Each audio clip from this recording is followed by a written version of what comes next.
ಸರ್ಕಾರಿ ಆಸ್ಪತ್ರೆ ಕಟ್ಟಡ ಆಗಲಿ, ಒಂದು ಸರ್ಕಾರಿ ಶಾಲೆ ಕಟ್ಟಡ ಆಗಲಿ 10 ವರ್ಷ ಬಾಳಿಕೆ ಬರ್ತದೆ. ಯಾಕಂದ್ರೆ ಆ ₹1 ಎಕ್ಸ್ಟ್ರಾ ಪೊಲೀಸರಿಗೆ, ಅಧಿಕಾರಿಗಳಿಗೆ, ಭ್ರಷ್ಟರಿಗೆ ಕಮಿಷನ್ನು ಮಾಮೂಲು ಥರ ಕೊಡಬೇಕು. ರೆಡ್ ಹ್ಯಾಂಡ್ ಆಗಿ ಸಿಕ್ಕಾಕೊಂಡಿರೋರನ್ನ 15 ದಿವಸದಲ್ಲಿ ಅದು ಕೇಸ್ ಇತ್ಯರ್ಥ ಆಗಬೇಕು. ಯಾಕಂದ್ರೆ ಆ ಥರಕ್ಕೆ ಓಪನ್ ಅಂಡ್ ಶೆಡ್ ಕೇಸ್ಗಳವು. ಒಳ್ಳೆಯ ಧಾನ್ಯ, ಸಿರಿಧಾನ್ಯ ಬೆಳೆಯುವಂತಹ, ಜನರ ಆರೋಗ್ಯವನ್ನು ಹೆಚ್ಚಿಸುವಂತಹ ಬೆಳೆಗಳಿಗೆ ನಾವು ಅವಕಾಶ ಮಾಡಿಕೊಡ್ಬೇಕು. ರೈತರನ್ನ ಸ್ವಾವಲಂಬಿಗಳನ್ನಾಗಿ ಮಾಡಬೇಕು. ನಿರುದ್ಯೋಗ ನಿವಾರಣೆಗೆ 3 ಲಕ್ಷ ಸರ್ಕಾರಿ ಹುದ್ದೆಗಳನ್ನ ತುಂಬುತ್ತೀವಿ ಕೇವಲ 1 ವರ್ಷದ ಅವಧಿಯಲ್ಲಿಯೇ. ಪಾರದರ್ಶಕವಾಗಿ ದೊಡ್ಡ ದೊಡ್ಡ ರಾಜಕಾರಣಿಗಳ ಕಿಚನ್ನಲ್ಲಿ ರಾಜಕಾರಣಿ ಹೆಂಡತಿಗೆ ಕೆಲಸ ಸಹಾಯ ಮಾಡ್ತಿದ್ದವನು ಇವತ್ತು ನಮ್ಮ IAS ಆಫೀಸರ್ ಒಬ್ಬ KS ಆಗಿ IAS ಆಗಿದ್ದಾನೆ. ಸ್ವಾಯತ್ತತೆ ಕೊಡಬೇಕು ಹೆಚ್ಚಿನ ವಿಚಾರಗಳಿಗೆ, ಅದನ್ನ ಕೇಳ್ತೀವಿ. GST ವಿಚಾರದಲ್ಲಿ ರಾಜ್ಯಕ್ಕೆ ಆಗ್ತಿರೋ ಅನ್ಯಾಯವನ್ನು ನಡೆಸ್ತೀವಿ. ಈ ಭ್ರಷ್ಟ JCB ಪಕ್ಷಗಳ ಗುಲಾಮಗಿರಿಯಿಂದ ಬಿಟ್ಟು ಹೊರಗೆ ಬನ್ನಿ. ಕರ್ನಾಟಕ ರಾಷ್ಟ್ರ ಸಮಿತಿ ಪಕ್ಷದ ಬಗ್ಗೆ ನಿಮ್ಗೆ ಒಲವಿಲ್ವಾ? ಬೇಡ, ನೀವೇ ಒಂದು ಪಕ್ಷ ಕಟ್ಟಿ. ರೈಟ್ ಸರ್, ಒಳ್ಳೆ ಸಮಾಜ ಮತ್ತು ಒಳ್ಳೆ ಆಡಳಿತ ಕೊಡೋ ಬಗ್ಗೆ ತಾವು ಇಷ್ಟೊತ್ತು ವಿಸ್ತೃತವಾಗಿ ಮಾತಾಡಿದ್ವಿ. ಒಂದು ವೇಳೆ ಕರ್ನಾಟಕದ ಜನತೆ ಮುಂಬರುವ ಸ್ಥಳೀಯ ಚುನಾವಣೆ ಆಗಿರ್ಬೋದು, ವಿಧಾನಸಭೆ ಆಗಿರ್ಬೋದು, ಲೋಕಸಭೆ ಎಲ್ಲ ಚುನಾವಣೆಗಳಲ್ಲಿ KRS ಪಕ್ಷದ ಅಭ್ಯರ್ಥಿಗಳನ್ನ ಬೆಂಬಲಿಸಿದರೆ KRS ಪಕ್ಷ ಹೇಗೆ ರಾಜ್ಯವನ್ನ ಕಟ್ಟೋದ್ರಲ್ಲಿ, ಯುವಕರಿಗೆ ಬಳಸ್ಕೊಳ್ಳೋದು ಮತ್ತೆ ಅವರಿಗೆ ಉದ್ಯೋಗ ಕೊಡೋ ನಿಟ್ಟಿನಲ್ಲಿ ಹೇಗೆ ಸದೃಢ ಒಂದು ಆಡಳಿತ ಕೊಡೋ ನಿಟ್ಟಿನಲ್ಲಿ ಮುಂದಾಗುತ್ತೆ, ತಾವೇನು ಹೇಳ್ತೀವಿ? ನಾವು 2023ರಲ್ಲೇ ಬಹಳ ಸ್ಪಷ್ಟವಾಗಿ ಒಂದು 10-12 ಅಂಶಗಳ ವಿಸ್ತೃತವಾದ ಪ್ರಣಾಳಿಕೆ ಮ್ಯಾನಿಫೆಸ್ಟೋ ಮಾಡಿದ್ವಿ. ಅದರಲ್ಲಿ ಕೆಲವೊಂದು ಅಂಶಗಳನ್ನ ನಾನು ಹೇಳ್ತೀನಿ. ಇವತ್ತು 4 ಲಕ್ಷ ಕೋಟಿ ರೂಪಾಯಿ ನಮ್ಮ ರಾಜ್ಯದ ಬಜೆಟ್. 1 ಲಕ್ಷ ಅಲ್ಲ, 2 ಲಕ್ಷ ಅಲ್ಲ, 4 ಲಕ್ಷ ಕೋಟಿ ರೂಪಾಯಿ. ಆದರೆ ಭ್ರಷ್ಟಾಚಾರ, ಈ ಕಮಿಷನ್ನು, ಪರ್ಸೆಂಟೇಜ್ ಕಾರಣಕ್ಕಾಗಿ ಒಂದು ಸರ್ಕಾರಿ ಆಸ್ಪತ್ರೆ ಕಟ್ಟಡ ಆಗಲಿ, ಒಂದು ಸರ್ಕಾರಿ ಶಾಲೆ ಕಟ್ಟಡ ಆಗಲಿ 10 ವರ್ಷ ಬಾಳಿಕೆ ಬರ್ತಾ ಇಲ್ಲ. ಯಾರಪ್ಪನ ದುಡ್ಡು? ಇವತ್ತು ಯಾರೋ ಬೆಳಗ್ಗೆ ಹೇಳ್ತಾ ಇದ್ರು, ಇವರೆಲ್ಲರಿಗೂ ಈಗ IPS ಆಫೀಸರ್ಗಳು ಯಾರೋ ಹೇಳ್ತಾರೆ, IPS ಆಫೀಸರ್ಗಳು ಏನು ಸರ್ 50,000, 50 ಕೋಟಿ, 100 ಕೋಟಿ ಹಿಂಗೆಲ್ಲ ಮಾಡ್ಕೊಂಡಿದ್ದಾರೆ, ನಾವೆಲ್ಲ ದುಡ್ದು ಇನ್ನೊಂದು ಮಕ್ಳಿಗೆ ಕೊಡೋದಾ ಸರ್? ಅವ್ರು ಎಲ್ಲಿಂದ ಬಂತದ್ದು? ಯಾರ್ದು ದುಡಿಮೆಯಿಂದ ಬರಬೇಕಲ್ಲ. ಯಾರು ದುಡಿಮೆ ಅದು? ಒಬ್ಬ ಈ ಫುಟ್ಪಾತ್ ಪಾನಿಪುರಿಯವನ ಹತ್ರ 50 ರೂಪಾಯಿ ತಗೊಂಡ ಪೊಲೀಸವನು, ಅದೆಲ್ಲ 100 ಜನರಿಂದ ತಗೊಂಡ್ರೆ 5,000 ಆಯಿತು. 5,000 ಒಬ್ಬೊಬ್ಬನ ಹಂಚಿಕೆ ಆಗ್ತಾ ಹೋಗುತ್ತೆ. ನಾವು ಇವಾಗ ಯಾವುದೋ ಒಂದು ಕಡೆ ಕಮಿಷನ್ ಅವ್ನು ಬಂದು ಮಾಮೂಲಿ ತಗೊಳ್ತಾ ಇದ್ದಾನಂದ್ರೆ ಅಲ್ಲಿ ವ್ಯಾಪಾರ ಮಾಡ್ತಾ ಇರೋನು ಅದನ್ನ ಯಾರು ಹಾಕ್ತಾನೆ? ಯಾರ ಮೇಲೆ ಹಾಕ್ತಾನೆ? ಜನರ ಮೇಲೇನೆ ಹಾಕ್ತಾನೆ. ಅದ್ರ ಹೊರೆನಾ? 10 ರೂಪಾಯಿಗೆ ಮಾರಬೇಕಾಗಿರುವಂಥ ವಸ್ತುವನ್ನ ಅವನು 11 ರೂಪಾಯಿಗೆ ಯಾಕೆ ಮಾರ್ತಾನೆ? ಯಾಕಂದ್ರೆ ಆ ₹1 ಎಕ್ಸ್ಟ್ರಾ ಪೊಲೀಸರಿಗೆ, ಅಧಿಕಾರಿಗಳಿಗೆ, ಭ್ರಷ್ಟರಿಗೆ ಕಮಿಷನ್ನು ಮಾಮೂಲು ಥರ ಕೊಡಬೇಕು. ಹಾಗಾಗಿ ಭ್ರಷ್ಟಾಚಾರವನ್ನ ಸಂಪೂರ್ಣವಾಗಿ ಅಲ್ಲದೆ ಇದ್ರೂ ಪೂರ್ಣವಾಗಿ ಹತೋಟಿ ಮಾಡೋದಕ್ಕೆ ನಾವು ಲೋಕಾಯುಕ್ತವನ್ನು ಬಲಪಡಿಸ್ತೀವಿ, ಸ್ವಾಯತ್ತ ಮಾಡ್ತೀವಿ. ಹೋಗಿರೋಂಥ ಲೋಕಾಯುಕ್ತ ಅಥವಾ ಲೋಕಾಯುಕ್ತ ಸಂಸ್ಥೆ ತರಕ್ಕಲ್ಲ, ಭ್ರಷ್ಟರಿಗೆ, ಆಮೇಲೆ ರೆಡ್ ಹ್ಯಾಂಡ್ ಆಗಿ ಸಿಕ್ಕಾಕೊಂಡಿರೋರನ್ನ 15 ದಿವಸದಲ್ಲಿ ಅದು ಕೇಸ್ ಇತ್ಯರ್ಥ ಆಗಬೇಕು. ಯಾಕಂದ್ರೆ ಆ ಥರಕ್ಕೆ ಓಪನ್ ಅಂಡ್ ಶೆಡ್ ಕೇಸ್ಗಳವು. ಆಮೇಲೆ ಅದು ತೀರ್ಮಾನ ಆಗೋ ತನಕ ಅವ್ರನ್ನ ಕೆಲಸಕ್ಕೆ ತಗೊಳ್ಳಲ್ಲ. ಇವಾಗ ಏನಿದೆ, 6 ವರ್ಷ 7 ವರ್ಷ ಆದ್ಮೇಲೆ ತೀರ್ಮಾನ ಆಗುತ್ತೆ, ಅವ್ನು ದೋಷಿ, ಬಹುತೇಕವಾಗಿ ನಿರ್ದೋಷಿ ಅಂತ ಆಗುತ್ತೆ. ಅವ್ನು 2 ತಿಂಗಳಾದ ತಕ್ಷಣಕ್ಕೆ ಕೆಲಸಕ್ಕೆ ಬರ್ತಾನೆ ಅಪರಾಧ ಮಾಡಿದವನು. ಹಾಗಾಗಿ ಭ್ರಷ್ಟಾಚಾರ ಇವತ್ತು ನಮ್ಮ ಸಾಮಾಜಿಕ ನ್ಯಾಯಕ್ಕೆ, ನಮ್ಮ ಆಡಳಿತಕ್ಕೆ, ಜನರಿಗೆ ತಗುಲಿರುವಂಥ ದೊಡ್ಡ ಶಾಪ. ಅದನ್ನು ನಿರ್ಮೂಲನೆ ಮಾಡ್ತೀವಿ. ಪ್ರತಿ ಹಳ್ಳಿಗೂ ನದಿ ಮೂಲದ ಕುಡಿಯುವ ನೀರಿನ ವ್ಯವಸ್ಥೆ ಮಾಡ್ತೀವಿ. ಉತ್ತಮ ಶಿಕ್ಷಣ ಮತ್ತು ಉತ್ತಮ ಆರೋಗ್ಯ ವ್ಯವಸ್ಥೆ. ಪ್ರತಿ ಜಿಲ್ಲೆಗೂ ಒಂದು ಸರ್ಕಾರಿ ಮೆಡಿಕಲ್ ಕಾಲೇಜು, ಪ್ರತಿ ತಾಲೂಕು ಸೂಪರ್ ಸ್ಪೆಷಾಲಿಟಿ ಆಸ್ಪತ್ರೆ ಆಗಬೇಕು. ಅದನ್ನು ನಾವು ಮಾಡ್ತೀವಿ. ಅಷ್ಟು ದುಡ್ಡಿದೆ. 4 ಲಕ್ಷ ಕೋಟಿ ರೂಪಾಯಿ ಬಜೆಟ್ಟು. ಇನ್ನು ಸೋರಿಕೆ ಆಗದೆ ಇರೋಂಗೆ ಮಾಡಿದ್ರೆ ಇನ್ನೂ 1 ಲಕ್ಷ 2 ಲಕ್ಷ ರೂಪಾಯಿ ಜಾಸ್ತಿ ಆಗುತ್ತೆ. ಭ್ರಷ್ಟಾಚಾರ ನಿಲ್ಲಿಸಿದ್ರೆ 2-3 ಲಕ್ಷ ರೂಪಾಯಿ ಜನರ ಕಲ್ಯಾಣಕ್ಕಾಗಿ ಸಿಗುತ್ತೆ. ಅದೇ ರೀತಿಯಲ್ಲೇ ಇವತ್ತು ಪ್ರತಿ ಕೆರೆಗೂ ನೀರು ತುಂಬಿಸಿ ಅಂತರ್ಜಲ ಏರಿಕೆ ಮಾಡಬೇಕು. ಇಡೀ ಕೆರೆಗಳ ಮೇಲೆ ಸಾರ್ವಜನಿಕ ಬಯಲು ಪ್ರದೇಶದಲ್ಲಿ ಸೋಲಾರ್ ಪ್ಯಾನಲ್ಗಳನ್ನ ಹಾಕಿ ರಿನ್ಯೂವಬಲ್ ಎನರ್ಜಿಗೆ ನಾವು ಉತ್ತೇಜನ ಕೊಡಬೇಕು. ನೀರಾವರಿ, ಈ ಕಬ್ಬು, ಭತ್ತ ತರಹದ ಕೆಲವು ಅತಿ ನೀರು ಬೆಳೆಯುವಂತಹ ಬೆಳೆಗಳನ್ನು ನಿರುತ್ತೇಜನ ಮಾಡಿ ಒಳ್ಳೆಯ ಧಾನ್ಯ, ಸಿರಿಧಾನ್ಯ ಬೆಳೆಯುವಂತಹ, ಜನರ ಆರೋಗ್ಯವನ್ನು ಹೆಚ್ಚಿಸುವಂತಹ ಬೆಳೆಗಳಿಗೆ ನಾವು ಅವಕಾಶ ಮಾಡಿಕೊಡ್ಬೇಕು. ರೈತರನ್ನ ಸ್ವಾವಲಂಬಿಗಳನ್ನಾಗಿ ಮಾಡಬೇಕು. ನಾನು ಆಮ್ ಆದ್ಮಿ ಪಕ್ಷದಲ್ಲಿದ್ದಾಗ ಆವಾಗ 2014ರಲ್ಲಿ ಬಹಳ ದೊಡ್ಡ ಮಟ್ಟದಲ್ಲಿ, ಆ ಸಂದರ್ಭದಲ್ಲಿ ರಾಜ್ಯಾದ್ಯಂತ ಆತ್ಮಹತ್ಯೆಗಳಾಗ್ತಾ ಇತ್ತು. ನಾನೊಬ್ಬ ರೈತನ ಮಗನಾಗಿ ನಾನು ಯೋಚನೆ ಮಾಡಿ ಒಂದು ಸ್ಲೋಗನ್ ಮಾಡಿದೆ, ಸ್ವಾವಲಂಬಿ ರೈತ, ಸ್ವಾಭಿಮಾನಿ ರೈತ. ಯಾವಾಗ ಆತ್ಮಹತ್ಯೆಗೆ ಹೋಗೋದು? ನಮ್ಮ ಆತ್ಮದ ಮೇಲೆ ನಮಗೊಂದು ಗೌರವ ಹೋಗ್ಬಿಟ್ಟಾಗ ಇನ್ನು ಬದುಕು ಇಲ್ಲ. ಸಾಲ, ಸೋಲ, ಅವಮಾನಗಳಾಗಿ ಸ್ವಾಭಿಮಾನ ಅನ್ನುವಂತಹದ್ದು ನಗೆಪಾಟ್ಲಾದಂಥ ಸಂದರ್ಭದಲ್ಲಿ ಮನುಷ್ಯ ಅಸಹಾಯಕನಾಗಿ ಆತ್ಮಹತ್ಯೆ ಮಾಡ್ಕೊಳ್ತಾನೆ. ಅಂದರೆ ರೈತರ ಆತ್ಮಹತ್ಯೆಗಳ ವಿಚಾರವಾಗಿ ಹೇಳ್ತೇನೆ. ಹಾಗಾಗಿ ಯಾವ ರೈತ ಸ್ವಾಭಿಮಾನಿಯಾಗಿರ್ತಾನೆ? ಸ್ವಾವಲಂಬಿಯಾದ ರೈತ ಮಾತ್ರ ಸ್ವಾಭಿಮಾನಿಯಾಗಿರ್ತಾನೆ. ಪರಾವಲಂಬಿಯಾದಂತಹ ಸಾಲಗಾರನಾದಂಥ ಮನುಷ್ಯ ಸ್ವಾಭಿಮಾನಿಯಾಗಿರೋದಕ್ಕೆ ಸಾಧ್ಯನಾ? ಯಾರು ಆತ್ಮಹತ್ಯೆ ಮಾಡ್ಕೊಂಡವರು? ಪರಾವಲಂಬಿ ಆದವರು, ಸಾಲಗಾರರಾದವರು. ಹಾಗಾಗಿ ಸ್ವಾವಲಂಬಿ ರೈತ, ಸ್ವಾಭಿಮಾನಿ ರೈತ. ಉತ್ತಮ ಬೆಳೆ, ವೈಜ್ಞಾನಿಕ ಬೆಳೆ ಮತ್ತು ಬೆಲೆ ಪದ್ಧತಿ ಜಾರಿ ಮಾಡ್ತೀವಿ ನಾವು.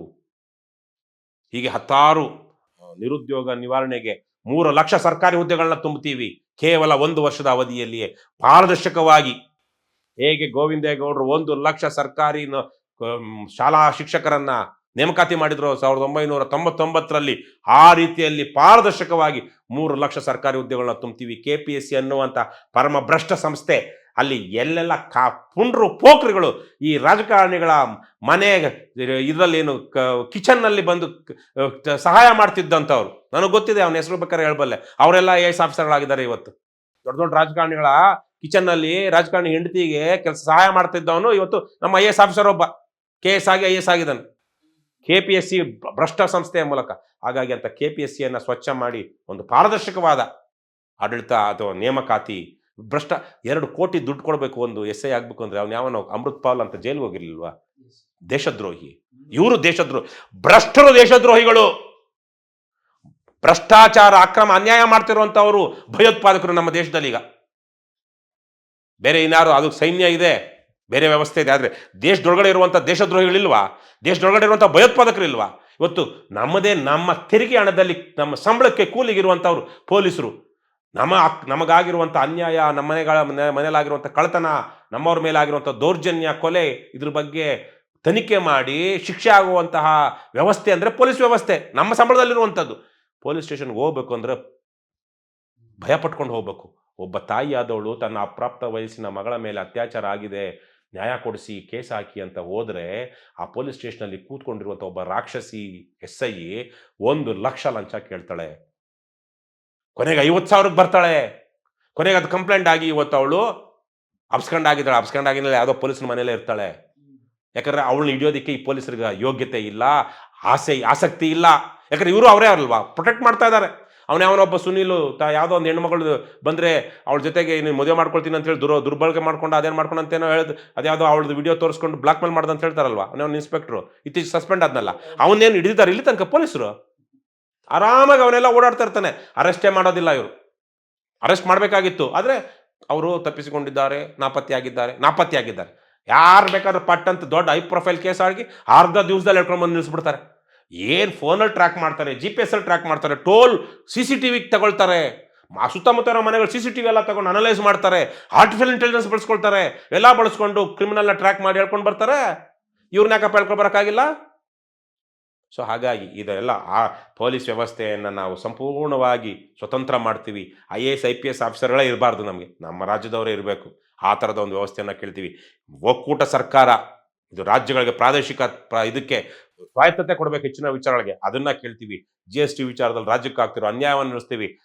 ಕನ್ನಡಿಗ ಕರ್ನಾಟಕ ಕೇಂದ್ರಿತ ರಾಜಕಾರಣವನ್ನ ಮಾಡ್ತೀವಿ. ಕರ್ನಾಟಕದಲ್ಲಿ ಕನ್ನಡ ಸಾರ್ವಭೌಮ ಭಾಷೆ. ಪ್ರತಿ ಹಂತದಲ್ಲೂ ಹೈಕೋರ್ಟಿನ ಜಡ್ಜ್ ಕೊಡೋ ತೀರ್ಪು ಕನ್ನಡದಲ್ಲಿರಬೇಕು. ಇವತ್ತು ಕೇವಲ ಇಂಗ್ಲಿಷ್ ಬರೋರು ಮಾತ್ರ ಹೈಕೋರ್ಟ್ನ ವಕೀಲರು, ಇಂಗ್ಲಿಷ್ ಬರೋಂಗೆ ಮಾತ್ರ ಹೈಕೋರ್ಟಿನ ತೀರ್ಪು ಅರ್ಥ ಆಗುತ್ತೆ. ಕರ್ನಾಟಕದಲ್ಲಿದ್ದೀವೋ ನಾವು ಇಂಗ್ಲೆಂಡ್ ಥೇಮ್ಸ್ ರಿವರ್ ಪಕ್ಕದಲ್ಲಿ ಅದರ ದಡದಲ್ಲೇ ಊರು ಕಟ್ಕೊಂಡಿದ್ದೀವ. ವೃಷಭಾವತಿ ನದಿ ಪಕ್ಕದಲ್ಲಿ, ಅದು ಕೊಳಚೆ ವೃಷಭಾವತಿ ಇವತ್ತು, ಅದ್ರ ಮೇಲೆ ಬೆಂಗಳೂರು ಇರೋದು, ಅದ್ರ ಪಕ್ಕ ಆ ಊರು ಆ ನದಿ ಅಕ್ಕಪಕ್ಕದಲ್ಲಿ ದಂಡೇಲಿ. ಕರ್ನಾಟಕದಲ್ಲಿ ಕಂಡ್ರಯ್ಯ, ಕರ್ನಾಟಕದಲ್ಲಿ ತೀರ್ಪು ಕೊಡೋದಕ್ಕೆ ಕೇಳ್ರಯ್ಯ. ಚೀಫ್ ಸೆಕ್ರೆಟರಿ ಕನ್ನಡದಲ್ಲಿ ಏನು ಆದೇಶಗಳನ್ನ ಕೊಡಬೇಕು. ಏನು ಕನ್ನಡ ಅಂದರೆ ಇವತ್ತು ಸೆಕೆಂಡ್ ಗ್ರೇಡ್ ಸಿಟಿಸನ್ಸ್ ಮಾತ್ರ ಬಳಸುವಂಥ ಭಾಷೆ ಆಗೋಗಿದೆ. ಭಾಷೆ, ಸಂಸ್ಕೃತಿ, ಪರಂಪರೆ ಮೇಲೆ ನಿಮಗೆ ಗೌರವ ಹೋಯಿತು ಅಂದರೆ ನೀವು ಇನ್ಯಾವುದೋ ಊರಿನವರ, ಯಾವುದೋ ದೇಶದವರ, ಯಾವುದೋ ಸಮುದಾಯದವರ ಗುಲಾಮರಾಗೋದಕ್ಕೆ ಬಹಳ ದಿವಸ ಹಿಡಿಯೋದಿಲ್ಲ. ಯಾವುದೇ ಇವರಾಗಲಿ, ನಮ್ಮ ದೇಶದ ಹಲವಾರು ಜನ ಈಗಾಗಲೇ ಬೇರೆ ಬೇರೆ ದೇಶದ ಗುಲಾಮರಾಗೋದಕ್ಕೆ ಸಿದ್ಧ ಆಗ್ತಾ ಇದ್ದಾರೆ. ಕನ್ನಡಿಗರ ಹಂಗೆ ಆಗಬಾರ್ದು.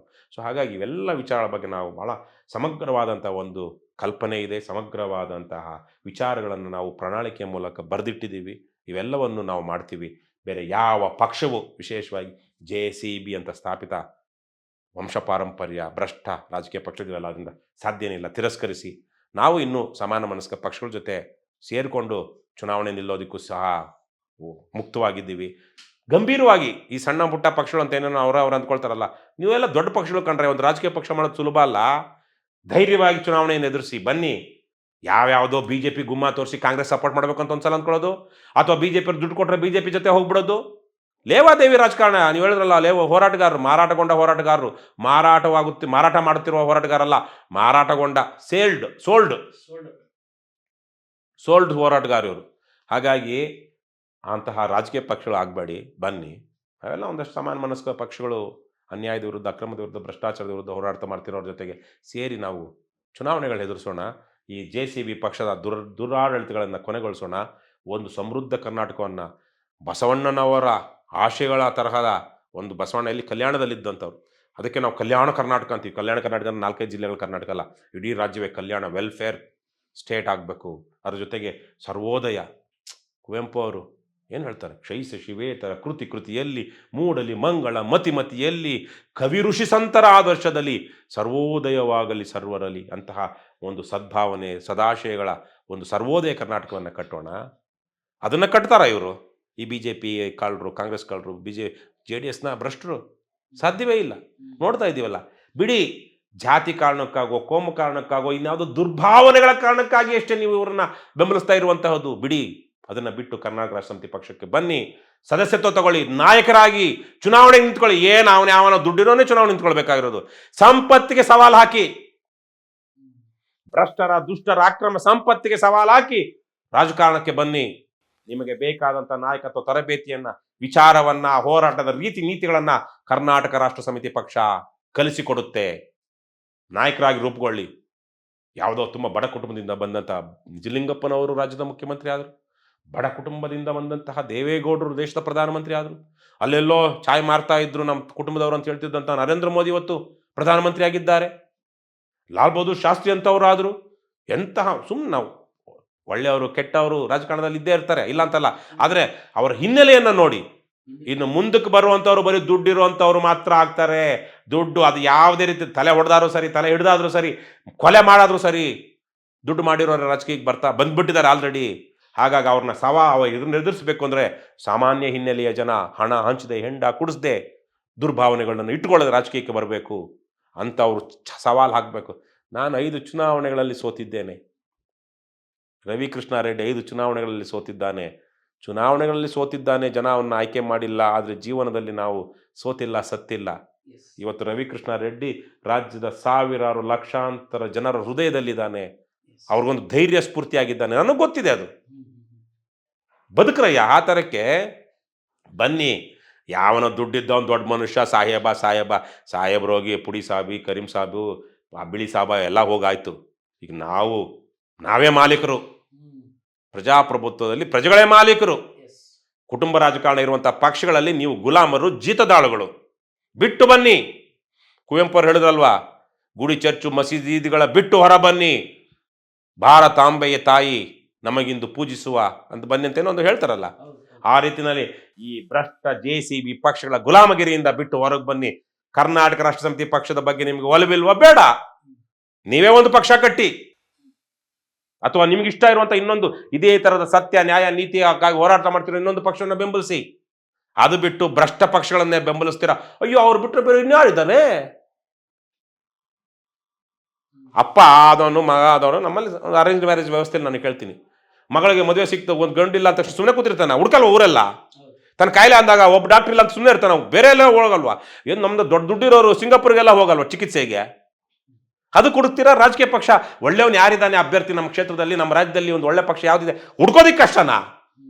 ನಿಮ್ಮ ದುರಹಂಕಾರ, ಕೆಲವೊಂದು ಜನರ ದುರಹಂಕಾರ, ದುರ್ನಡತೆ, ಮತ್ತೆ ಒಳ್ಳೆಯದನ್ನ ಕಾಣಲಾರದಂಥ ಅಂಧತೆ ನಮ್ಮನ್ನು ಆ ಸ್ಥಿತಿಗೆ ತಳ್ಳಿಬಿಟ್ಟಿದೆ. ಬಿಡಿ, ಹೊರೆ ಕಳಚಿ ನೋಡಿ.